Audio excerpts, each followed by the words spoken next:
Welcome to another thrilling historical Western romance audiobook, Sheriff's Secret. If you are new to our channel, we invite you to subscribe and turn on the notification bell to stay updated with our daily releases of captivating historical Western romance stories. And if you enjoy our content, don't forget to leave a like to show your support. For our loyal listeners, welcome back. Excited to have you here again. Shall we begin?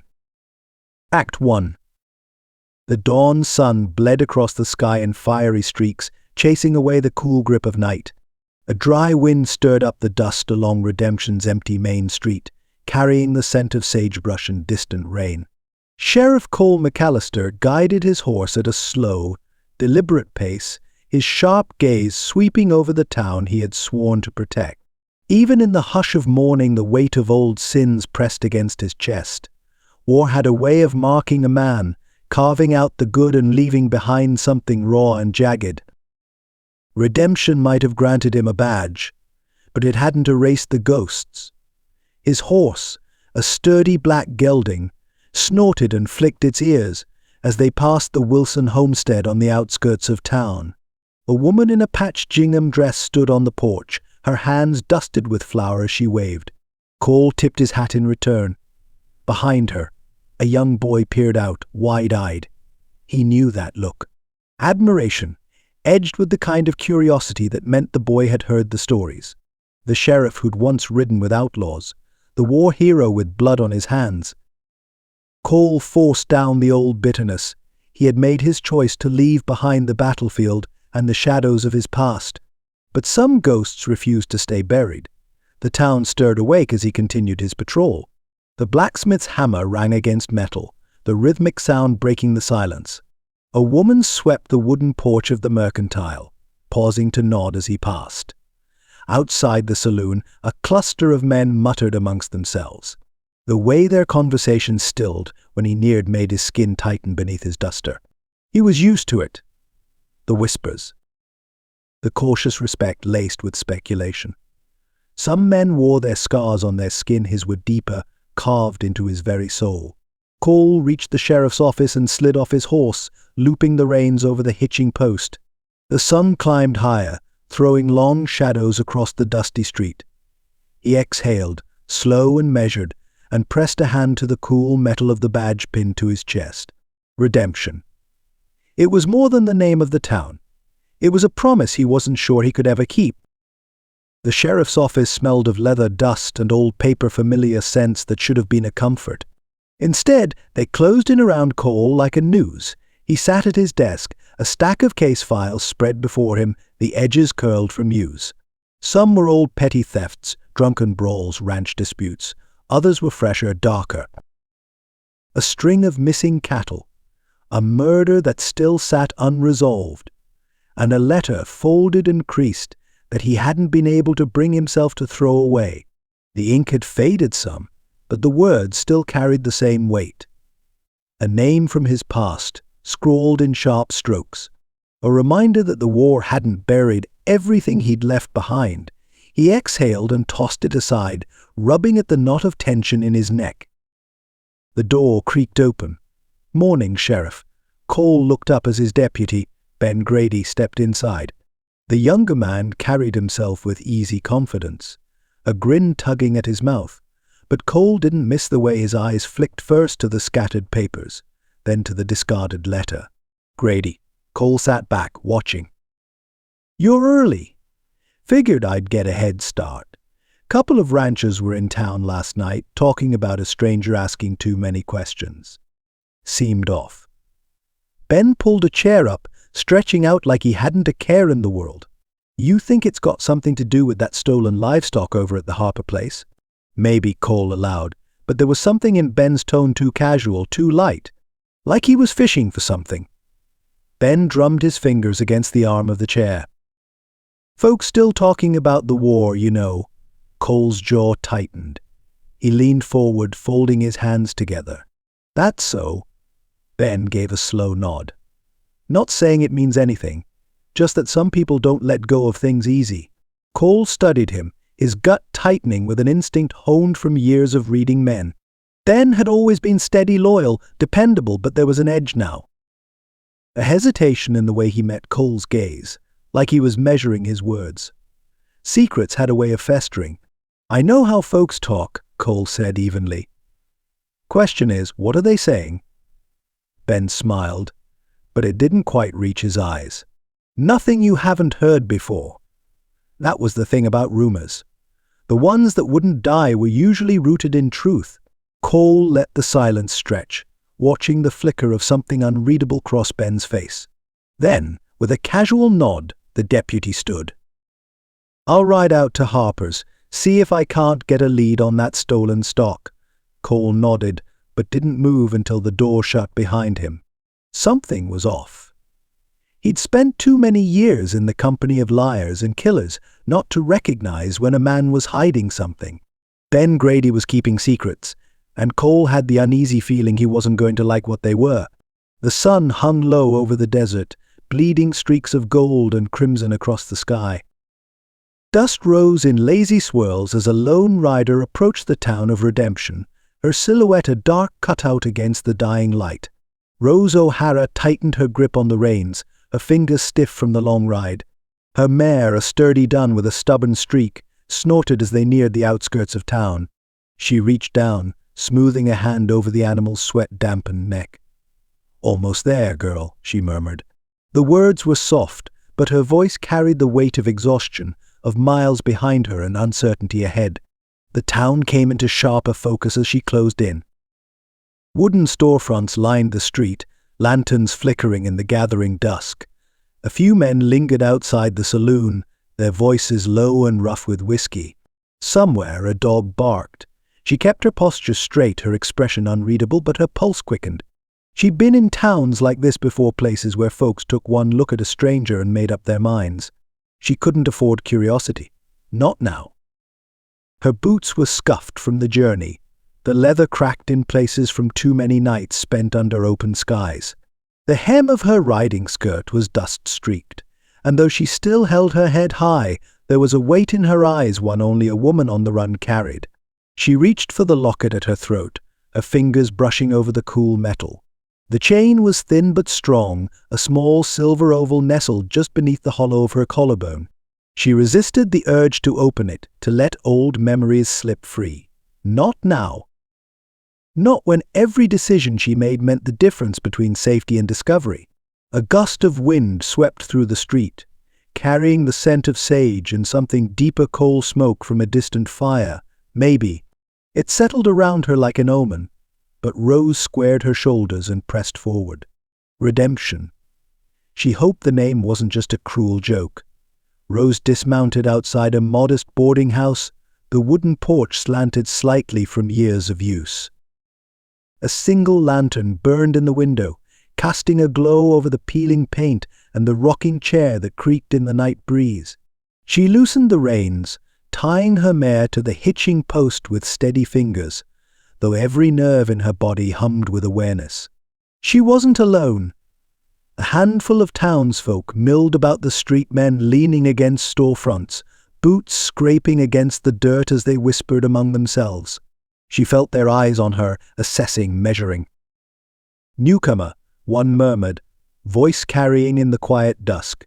"Mighty pretty one at that," another muttered, followed by a low chuckle. Rose ignored them, keeping her movements unhurried.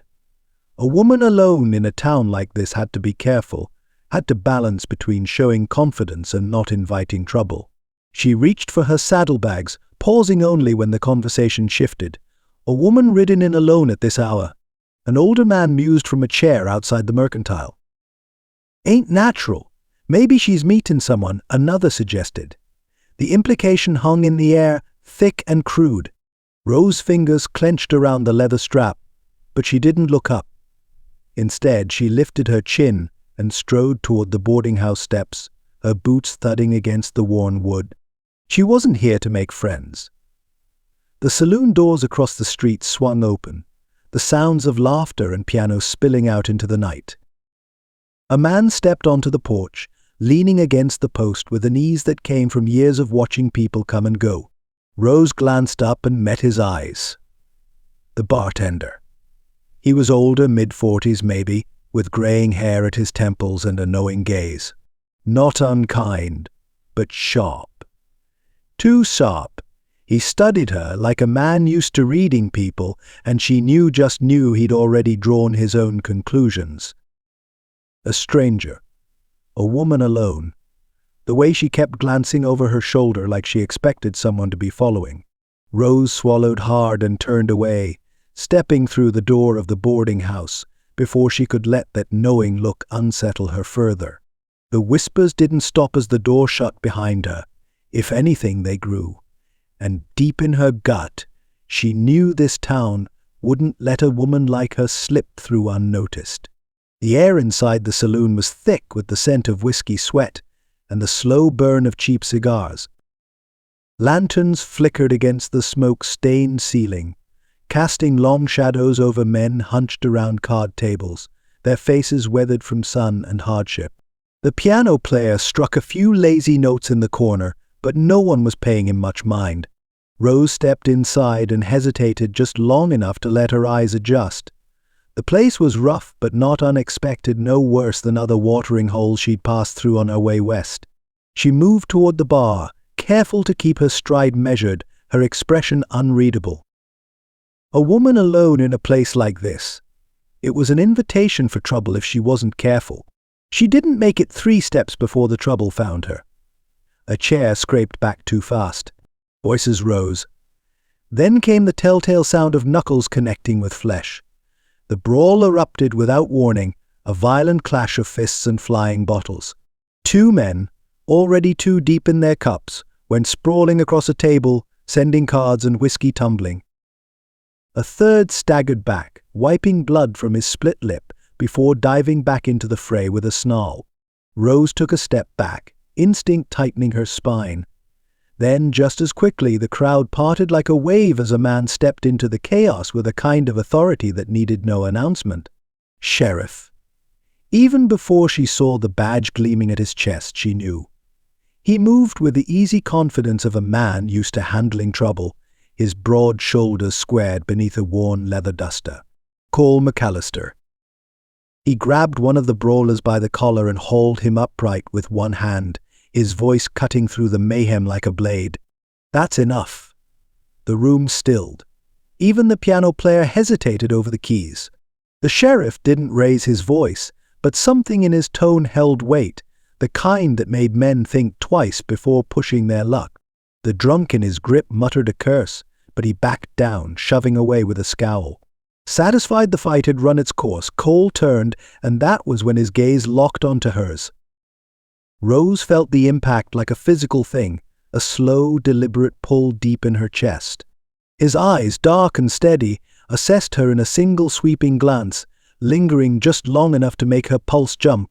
She braced herself, waiting for the question, for the inevitable curiosity in his gaze. Who was she? What was she doing here alone? But he didn't ask. Instead, he tipped his hat, a barely there gesture, then turned back toward the men he'd just separated. Just like that, it was over, but the air still crackled between them, charged with something she didn't quite understand. Rose exhaled, slow and steady, then made her way to the bar. The night had just gotten a whole lot more complicated. The saloon had settled into a restless quiet. The brawl had died down, leaving only the occasional groan from a man nursing a bruised jaw and the scrape of chairs being righted. The scent of spilled whiskey lingered in the air, sharp and cloying. Rose kept her back to the bar, her fingers curled loosely around the glass of watered-down whiskey the bartender had set in front of her. She hadn't touched it. She wasn't here to drink. But neither, it seemed, was the sheriff. Cole McAllister leaned against the bar a few feet away, his presence a steady weight in the dim light.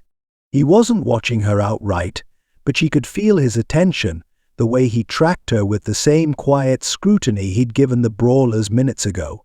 Assessing, measuring. Finally he spoke. "Don't take you for the usual kind of woman we see in here." Rose lifted her chin just a fraction. "And what kind is that, Sheriff?" His lips curved slightly, not quite a smile. The kind who drinks alone in a place like this and doesn't flinch when a fight breaks out. She didn't let her expression betray anything. You must not pay much attention then." His dark eyes flickered with something unreadable. "Oh, I pay attention."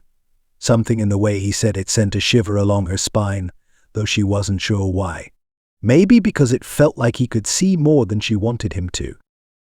That he knew what most men didn't, that she wasn't just a woman passing through town looking for work or a hot meal. She took a slow sip of her drink, using the movement to buy herself a second of composure. "Then you'll know I'm no one worth wondering about."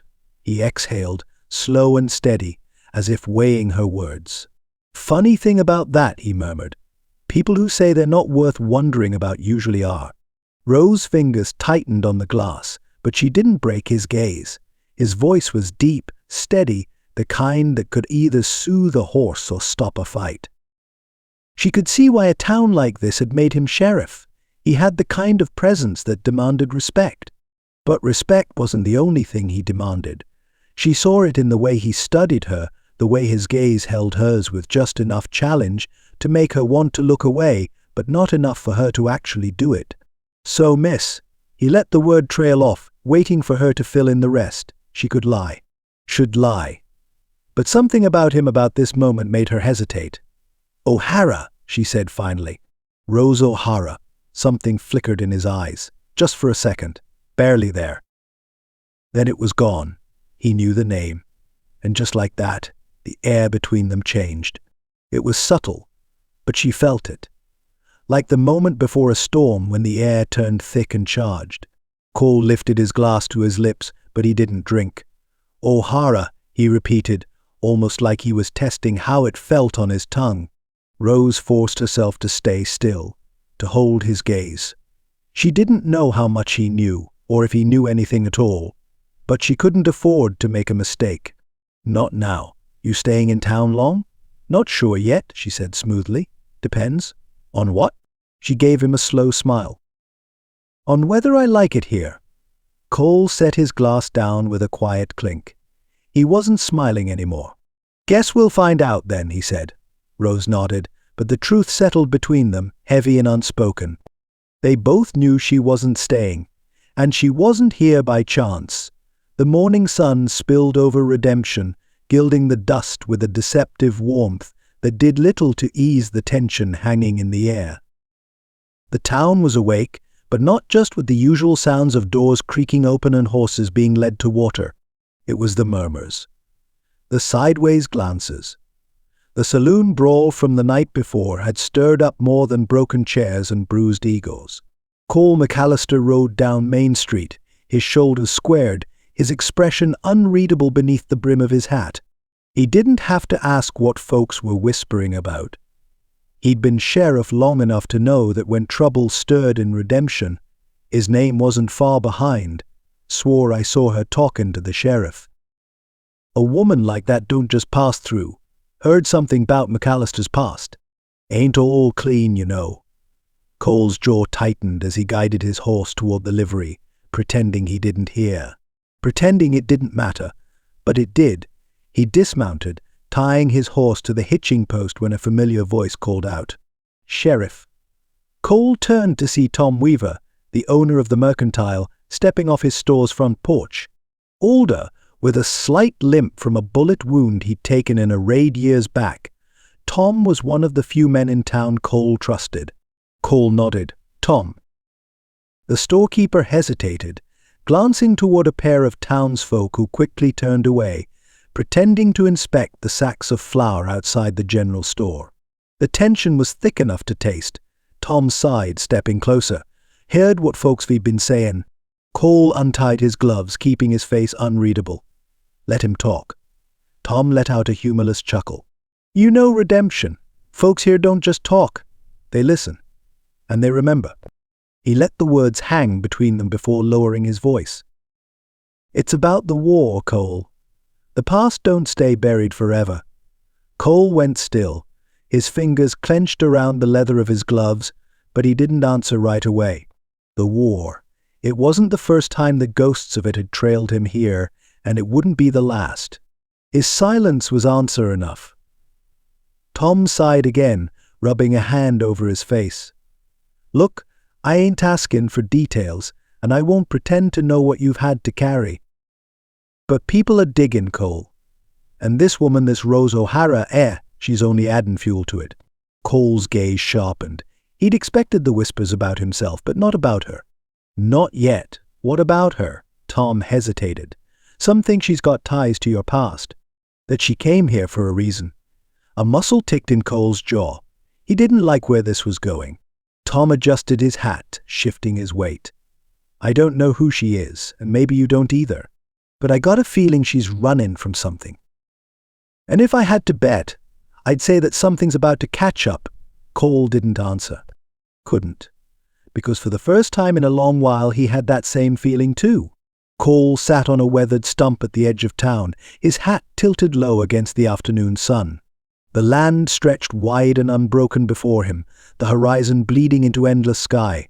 Out here, away from the watchful eyes and murmured speculation of redemption, the silence should have brought peace. It didn't. The weight of too many years settled in his bones.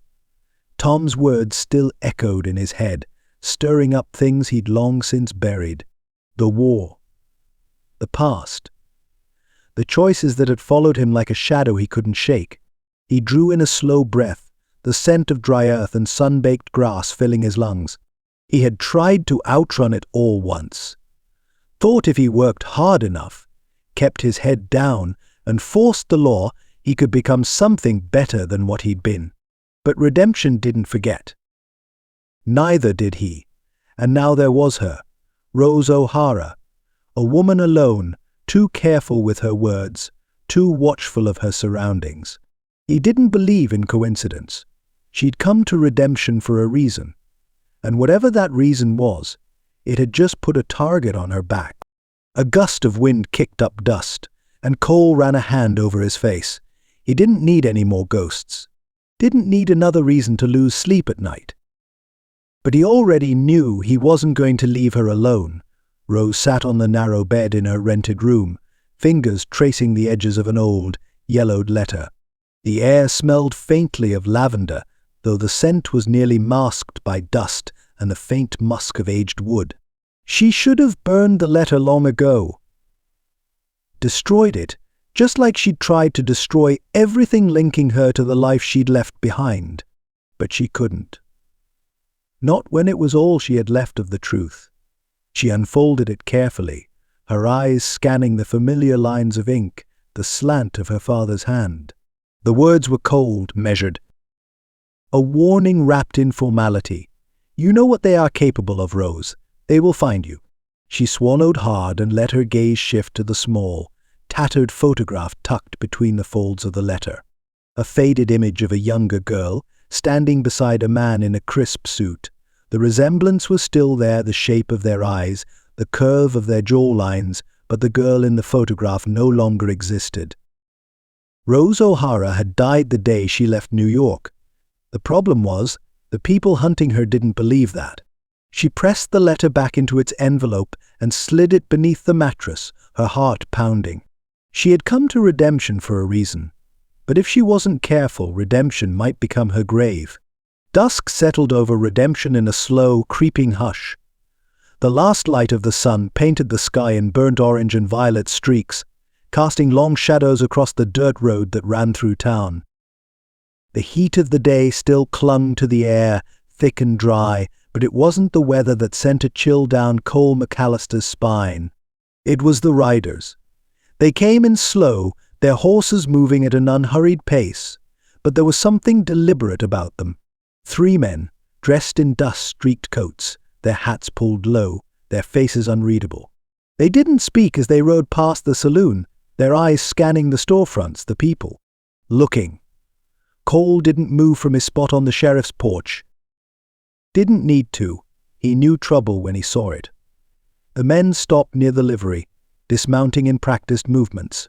One of them, a broad-shouldered man with a scar running from his temple to his jaw, adjusted his hat and took a long look around, his gaze settling briefly on Cole before shifting away, like he didn't want to seem too interested. But Cole had seen the flicker of recognition. They weren't just passing through. A muscle tightened in Cole's jaw. He turned his head slightly, catching sight of Ben Grady leaning against a hitching post across the street. The deputy's arms were folded over his chest, his usual easy grin nowhere in sight. "You see him?" Cole asked, voice low. Ben gave the slightest nod. "Saw him. Don't like him?" Cole let his gaze drift back to the men as they handed off their horses to the stable boy. One of them murmured something, flipping the boy a coin before striding toward the saloon. He didn't like it either. Strangers coming into town wasn't unusual. Redemption was a stop on the way west, a place for drifters and traders alike. But these men weren't just passing through. They were hunting. And Cole had a damn good idea who they were looking for. He exhaled slowly, his fingers flexing at his sides. "Keep an eye on him," he murmured to Ben. "I want to know who they talk to, where they go." Ben hesitated, just for a fraction of a second. Then he nodded. Got it. Cole didn't miss the pause. Something about it didn't sit right. But now wasn't the time to question it. Now was the time to prepare. Because trouble had come to Redemption. And it wasn't leaving quietly. The night had settled thick over Redemption, the moon casting long silvered shadows against the wooden buildings. The saloon was alive with laughter and clinking glasses, but in the narrow alley behind it, silence reigned. Ben Grady stood with his back against the weathered wall, his pulse beating hard against his throat. He shouldn't be here. Shouldn't be listening to the low, measured voice of the man standing just inside the shadows, speaking words that stuck like barbs in his conscience. "You sure he don't suspect you?" the man asked. Ben swallowed hard, his boots scuffing against the dirt. He knew better than to look directly at the stranger.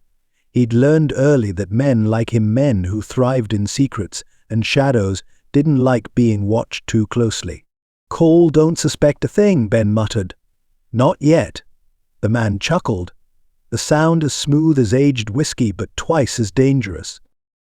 "Good. Let's keep it that way." He took a slow step forward, just enough for the lamplight from the street to catch the harsh planes of his face. The scar running down his jaw twisted when he smirked. Ben forced himself to hold still. Forced himself to remember why he was doing this. "He's getting too close," the man continued. "That woman knows she's more than she's letting on. And if Cole figures that out before we do, well," he let the words dangle, the unspoken threat curling between them like smoke. Ben licked his lips, his stomach knotted. "I don't like this." The man sighed, shaking his head like a father might at a foolish son. "Doesn't much matter what you like, deputy. We all got choices. You made yours when you took that money." Ben stiffened. He hated being reminded of the moment he'd let desperation outweigh his better judgment. At the time it had seemed easy. A little information, a little looking the other way. No one had to get hurt. Now it felt like a noose tightening around his neck. "You just keep your eyes open," the man said, his voice turning to gravel. "And when the time comes, you best remember which side you're on." Ben's throat worked as he nodded once. Then, without another word, the man melted back into the darkness, his presence leaving behind a chill that had nothing to do with the night air. Ben let out a shaky breath and pressed his hand against the wall to steady himself. Cole trusted him. The town trusted him. But trust wouldn't save him when the truth came out. The night was thick with the scent of sage and damp earth, a cool wind sweeping through the open window of the sheriff's office. Cole sat at his desk, absently thumbing through a stack of paperwork, but his mind was elsewhere. Something gnawed at him, a feeling he couldn't shake. Ben had been acting strange. Not obvious to anyone who didn't know him well, but Cole did. The hesitation in his voice, the flicker of unease in his eyes, it had been enough to plant a seed of doubt. And doubt had a way of taking root. His gaze drifted to the pile of dispatches from neighboring towns. Petty crimes, a few stolen horses, a fight that had gotten out of hand in Santa Fe, nothing unusual. But when he shifted the papers, something beneath them caught his eye, a torn slip of paper. Cole frowned, picking it up. The writing was hastily scrawled, the ink slightly smudged. Midnight. Behind the old livery. Keep it quiet. A chill slithered down his spine. His gut told him this wasn't nothing. He rose, crossing the room in a few strides.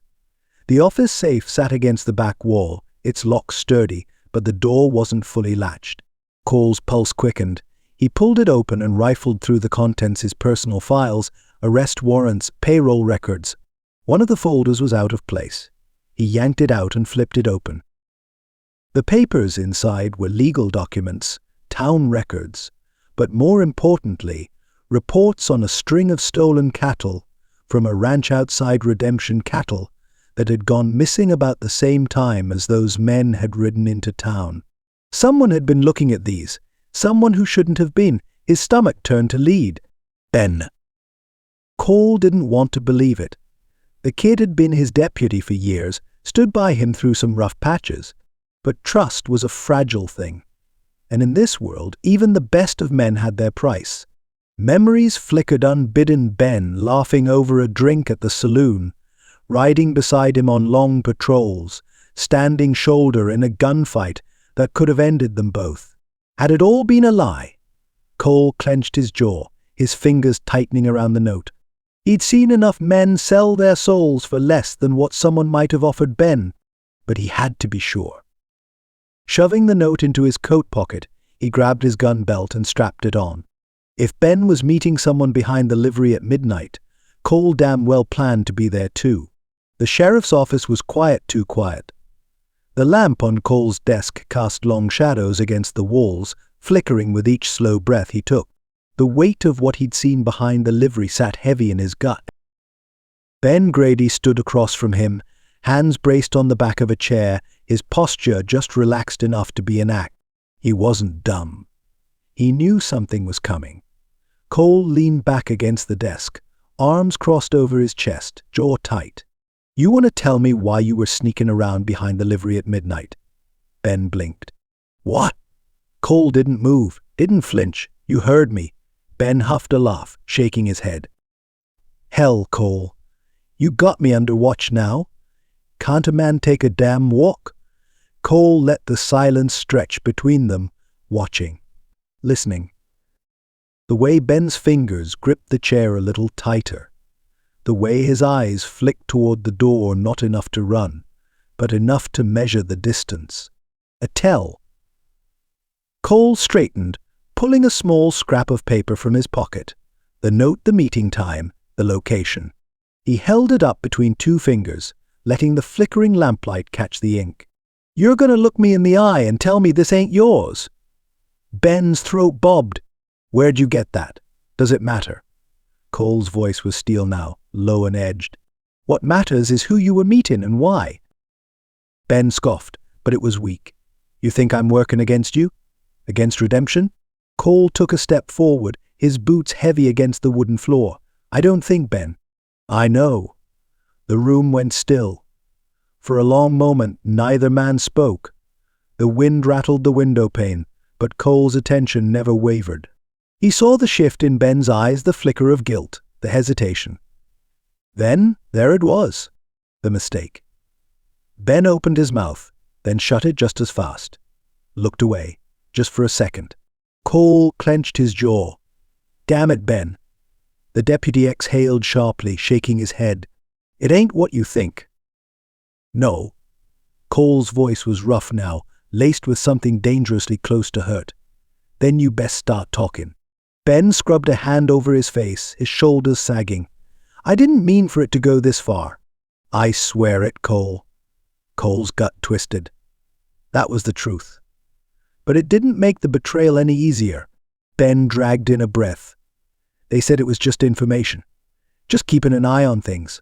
I thought he cut himself off, voice raw. I thought I could keep it under control. Cole stared at him, heart hammering. Who? Ben hesitated. I can't. Cole's hand shot out, gripping Ben's shirt front, dragging him forward. You don't get to pick and choose now, Grady. Who the hell are you working for? Ben swallowed, eyes darting away again. And Cole knew that whoever these men were, whatever they wanted, it wasn't just about him. It wasn't just about redemption. It was about Rose. His grip tightened before he let Ben go, stepping back like the weight of it all was pressing too hard against his chest. Ben rubbed a hand over his jaw, shame thick in his expression. "I never meant to hurt you." Cole's voice was low, almost quiet. "You already did. And the worst part, it wasn't over yet." The knock came just after sundown, sharp and deliberate. Rose stiffened, setting down the brush she'd been running through her hair. No one in Redemption had reason to call on her. Not at this hour. Not unless she crossed the small rented room and cracked open the door. A man stood on the porch, tall and poised, his presence as out of place as a polished boot in a cattle pen. His suit was crisp, the deep charcoal fabric untouched by dust or travel, and his gloves were fine leather, the kind meant for show, not work. His eyes, sharp and assessing, met hers without hesitation. "Miss O'Hara," he said smoothly. Rose's fingers tightened on the doorknob. "Who's asking?" He reached into his coat and pulled out a sealed envelope. The wax emblem, stamped deep into the paper, sent a cold wave through her. She knew that seal, knew who had sent it. She didn't move to take it. The man's lips pressed into a thin smile. "I was instructed to deliver this personally." Rose forced her expression to stay neutral, though her pulse roared in her ears. She took the letter, her fingers brushing against the paper's crisp edges. The messenger dipped his head in a polite nod. "Good evening, Miss O'Hara." Then he turned, descending the steps with the same unhurried grace he'd arrived with. Rose closed the door with care, the weight of the letter heavier than it should have been. She crossed to the oil lamp on the bedside table, the soft glow casting long shadows across the room. Sitting on the edge of the mattress, she turned the envelope over in her hands. She hadn't seen that seal in years, had hoped she never would again. Her breath came slow and measured as she slipped her nail under the wax, breaking it with a quiet snap. The letter unfolded, the paper smooth, untouched by time. She scanned the words, the formal script sharp and clear. "You are being watched," her grip tightened. "Return at once. This charade has gone on long enough. You belong to the East, not the West." A bitter taste filled her mouth. There was no signature. None was needed. Her father's voice was in every cold syllable. She stared at the page, her heart hammering. She'd known the past would catch up to her eventually. She just hadn't expected it to find her so soon. The night was quiet. Too quiet. Rose stood at the edge of town, her arms wrapped around herself against the cool desert air. The stars overhead stretched wide and endless, a sharp contrast to the walls closing in around her. She heard Cole's approach before she saw him. The steady crunch of boots on dry earth, the sure, measured steps of a man who didn't rattle easy. He stopped a few feet away, his gaze unreadable in the dim light. "You said you needed to talk." Rose swallowed hard, nodding. She had spent the last day convincing herself this was the right thing to do. But now that the moment was here, the words felt heavy, too heavy. Cole watched her, waiting, patient, but not unseeing. She took a breath. "I haven't been honest with you." His jaw tightened just slightly. "I figured." That stung more than it should have, but she couldn't blame him. She had been hiding, dodging questions, staying just enough in the shadows to avoid real scrutiny. She forced herself to meet his eyes. "My name isn't just Rose O'Hara. My full name is Rosalind Kensington O'Hara." She let the name settle, searching for any sign of recognition. His brow furrowed slightly, but he stayed silent. "My father is Charles Kensington," she continued, the words tasting bitter. "You probably don't know the name, but back east, it means something. He's one of the most powerful businessmen in New York." Cole absorbed that, his gaze never leaving hers. "And you ran from that?" Rose exhaled sharply. "I didn't have a choice." She reached into her coat pocket, pulling out the letter she had read the night before. She hesitated, then handed it to him. Cole took it, his fingers brushing hers for the briefest moment. He unfolded the paper, scanning the precise script. His jaw clenched as he read. When he finished, he folded the letter back carefully. "What does he want from you?" She let out a bitter laugh. "To control me. Like he always has." She looked away, her throat tightening. "I have something." Information he doesn't want getting out. It's proof of backroom deals, land grabs, corruption that ties him to powerful men on both sides of the country. Cole didn't react immediately, but the shift in his stance told her he understood the weight of what she was saying. "You're telling me the men who rode into town are here because of this?" She nodded. "They won't stop. My father doesn't leave loose ends." The silence stretched between them, thick with things unsaid. Finally, Cole sighed, rubbing a hand over his face. "Damn it, Rose," she stiffened. "If you don't want to be caught up in this, I understand." He shot her a sharp look. "That's not what I meant." He took a step closer, his voice lower now, rough but steady. "You should have told me sooner." She dropped her gaze, her voice quieter. "Would you have believed me?" Cole didn't answer right away. When he finally spoke, his tone was gentler. "Yeah, I would have." Her throat tightened. For the first time in a long time, she wasn't facing this alone. Cole sighed, shifting his weight. "You got a plan." She let out a breath, her lips curving faintly. "I was hoping you'd help me come up with one." He shook his head, but there was something softer in his expression now. Something that looked dangerously close to trust. "All right," he said. "We'll figure it out." For the first time in years, Rose felt a sliver of hope. Act 2. Cole was at his desk when the knock came. Firm, measured, not the kind that belonged to a man looking for trouble, but not friendly either. He set down his coffee, the weight in his gut tightening. "Come in." The door creaked open, and a man stepped inside. The years had changed him, but not enough for Cole to forget. Wyatt Morgan.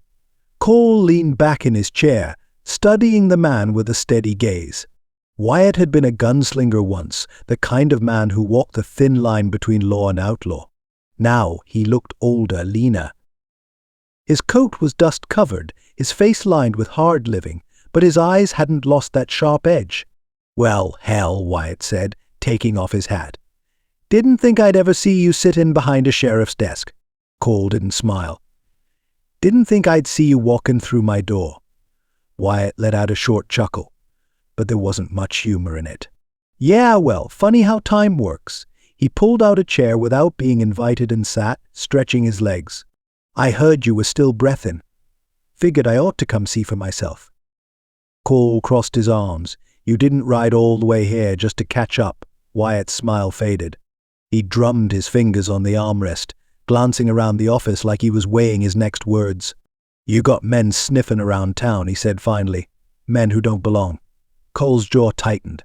"I noticed." Wyatt exhaled, shaking his head. "You got bigger problems than you think, McAllister." He leaned forward, voice lower now. "There's a name that keeps popping up when folks talk about you. A name I haven't heard in years." Cole already knew what was coming. "You're a ghost, Cole," Wyatt murmured. "But so is he." The room went cold. Wyatt didn't need to say the name. It hung between them like smoke. Nathan. Cole's fingers curled into fists against his thighs. His brother had been dead to him for years. And now, just like that, he wasn't. "Whatever you think you know, forget it," Cole said, his voice flat. Wyatt shook his head. "Wish I could." Cole stood abruptly, crossing the room to the window. The town outside went on, as if nothing had changed. But everything had. Nathan was alive. And if Wyatt had come all this way to say so, then it meant his brother wasn't just living, he was moving. Cole's throat felt tight, the past pressing in on him like a storm rolling over the plains. He had spent years burying that part of his life. But the past didn't stay buried. Not when blood was involved. Cole stood at the window long after Wyatt had left, watching the town move through the quiet rhythm of evening. Shopkeepers locking their doors, ranch hands ambling toward the saloon, lanterns flickering to life against the deepening dusk. It all looked the same, but nothing felt the same. Nathan. The name sat heavy in his chest, a wound that had never fully healed. He turned from the window and reached for the whiskey bottle on the shelf. Pouring himself a drink, he stared at the amber liquid a moment before taking a slow sip. It burned, but not enough to dull the thoughts racing through his head. Wyatt wouldn't have come if he wasn't sure. which meant his blood was tangled up in whatever was happening. The stolen cattle, the men who had ridden into town, Rose's past catching up to her. And now this. The weight of it settled over him, heavier than his badge. Nathan had always walked a dangerous line, even as a boy. Too reckless, too eager to chase the next thrill, the next opportunity. Cole had spent his whole life trying to keep him from falling too far, but he'd failed. When the war ended, so had the last of Cole's hope for his brother. Now, after all these years, Nathan wasn't just alive, he was here. And if he was mixed up in whatever was coming for Rose, Cole would have to make a choice. Duty or blood. He drained the rest of his whiskey and set the glass down with more force than necessary. The choice should have been simple. But as he stared into the darkened streets of redemption, his reflection in the glass showing the hard lines of a man carrying too much, he knew the truth. Nothing about this was simple, and it never would be. The air was thick with dust and tension. Twilight stretched long shadows across the dry earth, turning the outskirts of redemption into a battleground waiting for the first shot. Cole stood at the edge of town, his rifle resting easy in his grip, though there was nothing easy about what was coming. A few yards away, Rose checked the cylinder of a small revolver, her jaw tight. "You still got time to change your mind," Cole said, watching her. She snapped the chamber shut with a sharp click. "Not a chance." His mouth tightened, but he didn't argue. There was no time for that now. Beyond them, just visible through the thinning dusk, figures moved on horseback, gathering near the ridge. More than Cole had expected. More than they could take on their own. But they weren't alone.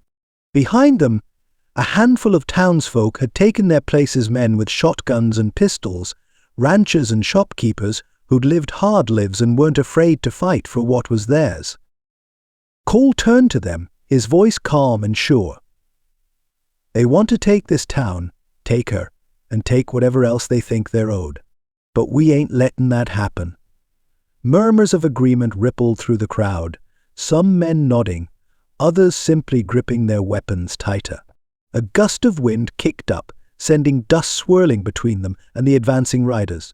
Then, through the haze, Cole saw him. Nathan. His brother sat tall in the saddle, hat low, his silhouette familiar in a way that turned Cole's gut. But the man he'd grown up with wasn't the one sitting on that horse. This version of Nathan rode with killers. Their eyes met across the distance. Cole's grip tightened on his rifle. This wasn't just about redemption anymore. This was personal. Nathan lifted a hand, signaling his men forward. The time for talk was over. Cole squared his shoulders, his voice low but firm. "Get ready." Beside him, Rose steadied her grip, her green eyes dark with determination. Then the first shot rang out, and the battle for redemption began. Gunfire cracked through the night, drowning out the shouts of men and the pounding of hooves against dry earth. Smoke thickened in the air, the scent of gunpowder mixing with dust and sweat. Cole fired off a shot, taking down a man who had tried to slip past him. His heart pounded steady, his focus sharp. Years of war had trained him to survive, but this fight was different. This wasn't just a battle for redemption, this was a reckoning. Through the haze, a familiar figure moved toward him, slow and deliberate. Nathan. His brother stood just a few feet away, his pistol drawn but not yet raised. The years had changed him, his face leaner, his expression hardened, but the smirk was the same. "Been a long time," Nathan said, his voice calm despite the chaos around them. Cole's jaw tightened. "Not long enough." Nathan chuckled, rolling his shoulders like this was any other night. "Still good with a gun, I see. You still run with the wrong kind of men." Nathan shrugged. "Men who pay." Cole exhaled sharply. "That what this is? Money." Nathan's eyes flickered, but his smirk stayed. "A man's got to survive, brother." Cole shook his head, anger curling in his gut. "Survive?" He gestured around them. "You brought hell to this town, Nathan. And for what?" "A few bags of gold." Nathan's smirk faltered. "It ain't that simple. It never is with you." The sound of more gunfire split the air, and from the corner of his eye Cole caught a glimpse of Rose, moving fast as she ducked behind a wagon. She fired off a shot, striking a man trying to make a grab for her. She had the evidence in her satchel, the papers that could bring down some of the most powerful men in the East. And the mercenaries knew it. Nathan followed Cole's gaze, his smirk turning grim. "That's what this is about, ain't it?" The girl. Cole's grip tightened on his gun. "This is about a lot of things." Nathan scoffed, but there was something in his eyes, something bitter. "You always did think you were better than me." "No," Cole said, his voice steady. "I just never stopped caring about right and wrong." For the first time, doubt flickered in Nathan's gaze. It was brief, but Cole saw it. A sharp cry rang out and both men turned. Rose had been cornered. A man reached for her, yanking at her satchel. She fought back, but she was outnumbered. Cole didn't think, he moved. Nathan moved too. The moment stretched, suspended between past and present, between betrayal and blood. Then Nathan lifted his gun and shot the man reaching for Rose. Silence. Cole stared, his breath coming fast. Nathan exhaled and shook his head. Damn it. Then he looked at Cole, something unreadable in his eyes. "Get her out to here." Cole didn't hesitate. He turned, grabbed Rose's arm and ran. Behind him, Nathan raised his gun again. But this time he wasn't aiming at his brother. He was covering his back, and Cole had no idea if that meant anything at all. The smoke had begun to clear, but the scent of blood and gunpowder still clung to the air. Cole stood in the middle of what had been Redemption's main street, his boots planted in dirt still damp with the fight's remains. The bodies had been taken away, the worst of the wounded tended to, but the scars, the kind that ran deeper than flesh, would take longer to fade. He rolled his shoulders, exhaustion weighing heavy, but there was no time to rest. Townsfolk moved around him, picking up what pieces they could. Chairs from the saloon, splintered from men being thrown through them, were being hauled into a pile. The window at the Mercantile had been shot clean through, and old Tom Weaver stood beside it, running a hand through his thinning grey hair as he muttered about needing new glass. A few women patched up wounded men in the shade of the livery, their hushed voices filled with quiet worry. Life had a way of pressing forward even after a night like this. Cole let out a breath and turned, his gaze landing on Ben Grady sitting on the steps of the sheriff's office. The deputy's face was bruised, his lip split. He looked up when he felt Cole's eyes on him, but he didn't say anything. Didn't have to. The trust between them had cracked, maybe beyond fixing. But Ben had stayed. Fought. That had to count for something. Cole gave him a short nod. Not forgiveness, not yet. But something close. Ben swallowed hard and nodded back. Across the street, Rose stood near the saloon, her arms wrapped around herself as she watched the town rebuild. The evidence she had risked her life for was safe now, but the fight had cost her too. Cole walked over, stopping just beside her. She didn't look at him right away. "I keep thinking about the ones who didn't make it." Her voice was quiet. He followed her gaze, taking in the town, the patches of blood on the ground, the broken doors and shattered glass, the silent spaces where men should have been standing. "They'll be remembered," he said. She exhaled. "I hope so." The silence between them stretched, not uncomfortable, just waited. Finally she looked up at him, something hesitant in her eyes. "Nathan." Cole's throat tightened. His brother had vanished before the dust had settled, leaving nothing behind but more unanswered questions. "I don't know," he admitted. Rose nodded, understanding what he couldn't put into words. A gust of wind carried the scent of earth and rain, a promise that the storm had passed. Cole looked down at Rose, at the woman who had turned his world upside down, and felt something shift inside him. Maybe it wasn't about forgetting the past. Maybe it was about moving forward despite it. The sheriff's office was quiet, the kind of silence that weighed heavy. A single oil lamp flickered on the desk, casting long shadows against the wooden walls. The town outside was rebuilding, but in this room, things were breaking. Cole leaned against the edge of the desk, arms crossed, his expression unreadable. Across from him, Ben Grady sat slumped in a chair, his bruised face half hidden in shadow. His hands were clasped between his knees, shoulders hunched like a man carrying too much. Cole tossed a folded piece of paper onto the desk. "Found this in your bunk." Ben didn't move. He didn't need to. He already knew what it said. Cole's voice was even, steady. "You were feeding him information." Ben let out a slow breath, his fingers tightening.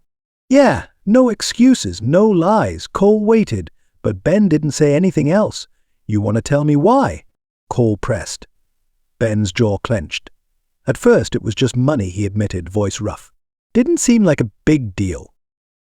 They just wanted to know things who was passing through, who had power in town. I thought I could control it." He let out a humorless laugh, shaking his head. "But I was wrong." Cole's stomach twisted. He had spent years trusting Ben, riding side by side with him, calling him a friend. The betrayal cut deep. "You put this town at risk," Cole said, his voice tight. "People are dead because of you." Ben flinched. "You think I don't know that?" He looked up then, his blue eyes raw. "I never meant for it to go this far, Cole." Cole studied him. The regret was real, but regret didn't change what had happened. "You had a choice," Cole said, "and you made the wrong one." Ben exhaled sharply, leaning back in the chair. "Yeah," he swallowed hard, his gaze dropping. "So what happens now?" Cole let the silence stretch. If this were any other man, any other crime, Cole would know what to do. But this was Ben, his friend, his deputy. Cole ran a hand over his jaw, then straightened. "You leave," he said finally. "Tonight." Ben blinked, surprised. "That's it. If I see you in Redemption again, I'll put you in a cell. And if the wrong man finds out what you did, you won't live to see a trial." Ben's throat worked. He knew it was true. Slowly he stood, looking around the office like he was memorizing it. "I never wanted to be your enemy, Cole." Cole held his gaze. "Then you shouldn't have been." Ben gave a slow nod. No argument, no defense. He turned and walked to the door, pausing just long enough to say, "I'm sorry." Then he was gone. Cole stood in the empty room, listening to the echo of footsteps fading into the night. The town was safe. Order had been restored. But at what cost? He didn't have an answer. All he knew was that Redemption still had work to do. And so did he. The hammering started early. Cole stood in the middle of Redemption's main street, watching as townsfolk worked to rebuild what had been broken. The saloon's shattered windows had been replaced with fresh glass, the mercantile's door reinforced with new hinges. Men patched bullet holes in the livery's walls, while women swept debris from boardwalks, their voices carrying in soft conversation. It wasn't just buildings being mended. Redemption had been shaken, but it hadn't fallen. Cole adjusted his hat, rolling his shoulders as he moved toward the sheriff's office. He hadn't slept much, but he wasn't the only one. The whole town had been running on something other than rest determination, maybe. A need to move forward. Across the street, Rose was talking with a few women outside the general store. She had dirt on her skirts, a smudge of paint on her wrist, and something in her expression that he hadn't seen before. She looked like she belonged. She caught him watching and tilted her head. "Something on my face, Sheriff?" He almost smiled. "Just paint." She glanced at her wrist, then wiped it absently on her skirt. "Better." "Not really." This time she did smile. Cole stepped closer, his voice quieter. "How you holding up?" Her gaze flickered, but she didn't look away. "I've been running for a long time," she admitted. "Feels strange to stop." He nodded, understanding that more than he wanted to. "Think you'll stay?" She glanced around the town, the people working. The sun shining against freshly nailed boards, the way life kept pressing forward. "I think I might." Cole felt something ease in his chest. Before he could say anything else, a few men from the town council approached, nodding in greeting. "We've been talking," one of them said. "Figured now's as good a time as any to meet about how we move forward." Cole exhaled, glancing at Rose before turning back to them. "Let's get to it then. Because Redemption wasn't just rebuilding, it was healing." And so were they. The fire crackled low, sending sparks drifting into the night. The scent of burning wood mixed with the cool desert air, settling over them in a way that felt both familiar and new. Cole stretched his legs out, leaning back against a log as he watched the flames dance. Rose sat across from him, her knees drawn up, her hands wrapped around a tin cup of coffee. For a while, neither of them spoke. It wasn't an uncomfortable silence, just the kind that came when two people had been through too much to need words. Rose finally glanced up, her green eyes catching the firelight. "Did you ever think this is where you'd end up?" Cole huffed a quiet laugh. "Not once." She tilted her head. "What did you think you'd be?" He thought about that for a moment, staring into the fire. A soldier, probably. Or dead. She didn't flinch, didn't try to soften the truth. And now? He looked at her then. "Now, I don't know, but for the first time, that don't bother me." She smiled, just a little. "Me neither." Cole set his coffee aside, rubbing a hand over his jaw. "You still thinking about leaving?" She hesitated. "I was." His stomach tightened, but he waited. "But something's different now," she continued, watching the embers glow. "I spent so long looking over my shoulder, expecting the past to catch up. And when it did, I realized I didn't have to run anymore." Cole studied her, reading more in her expression than she probably meant to show. "You ain't got to decide right now." She reached out then, her fingers brushing his where they rested on his knee. Just a touch, barely there. But it said everything. "I already did," she murmured. Cole felt something settle deep in his chest. A warmth, quiet but steady. He turned his hand over, letting their fingers lace together. The past still lingered, but it wasn't in control anymore. Not for either of them. The fire burned low, the night stretching quiet around them. And for the first time in a long time, the future didn't feel like something to fear. It felt like something worth holding on to. The first light of dawn stretched across the sky, painting redemption in soft golds and pinks. The air was crisp, carrying the scent of fresh earth and morning dew, a stark contrast to the smoke and blood that had once stained these streets. Cole stepped onto the wooden boardwalk, his boots steady against the worn planks. The town was stirring, slow but determined, its people shaking off the weight of the past weeks. A new day, a new start. Beside him, Rose matched his pace, her head high, her expression set with quiet confidence. She was different now, stronger, steadier, but so was he. The townsfolk nodded as they passed, tipping hats, offering small smiles. A month ago there had been wariness in those glances. Now there was something else. Trust. Old Tom Weaver stood outside the mercantile, arms crossed over his chest. "Sheriff," he greeted. Cole tipped his hat. "Morning, Tom." The older man's gaze slid to Rose, a knowing glint in his eye. "Miss O'Hara," she smiled. "Tom." He nodded approvingly before turning back to his shop, the moment simple, but saying plenty. A few doors down, Ben Grady's old badge rested on Cole's desk inside the sheriff's office. It would stay there until he found the right man to wear it. The town needed law, but it needed the right kind of law. He and Rose stopped at the edge of town, looking out over the horizon, where the sun crested the distant hills. "So," Cole said after a moment, "you stayin'?" Rose exhaled, her fingers curling around his. "I think I already answered that." He squeezed her hand, his lips tilting just slightly. Behind them, redemption moved forward, boards nailed, walls painted, lives rebuilt. Ahead of them, the open road stretched long and wide, but for the first time, neither of them felt the pull to run. They had found what they needed. Right here, Cole sat on the ridge, overlooking redemption, the same spot he used to come to when the weight of his past pressed too hard. The land stretched wide before him, the town small but strong, its people moving about their morning like they always had. Only now there was something different, a sense of renewal. The town had been through hell, but it had survived. So had he. So had Rose. The wind carried the scent of sage and fresh earth, the air cool against his skin. He used to sit here and wonder if he'd ever outrun the things he'd done, the ghosts that followed him. But looking down at redemption now, he realized he hadn't needed to outrun anything. He'd just needed to face it. Bootsteps sounded behind him. He didn't have to turn to know it was Rose. She settled beside him, her shoulder brushing his. "Figured I'd find you up here." He glanced at her, the golden morning light catching in her auburn hair. "He didn't know I was lost," she smirked. "Didn't say you were." They sat in silence for a while, watching the town come to life below. A rancher led his horses toward the river. Tom Weaver hauled a new barrel onto the mercantile's porch. The blacksmith stoked his forge, the clang of metal ringing faintly through the air.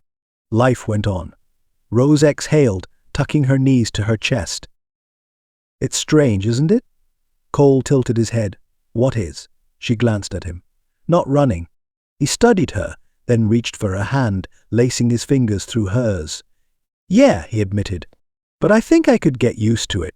She smiled, small but certain, then rested her head against his shoulder. Cole looked out over the land again, the place that had once been just another town, another stop along the road. Now it was home. And for the first time, the past didn't feel like something to escape. It felt like something he could leave behind. Down in the town, the people of redemption kept moving forward.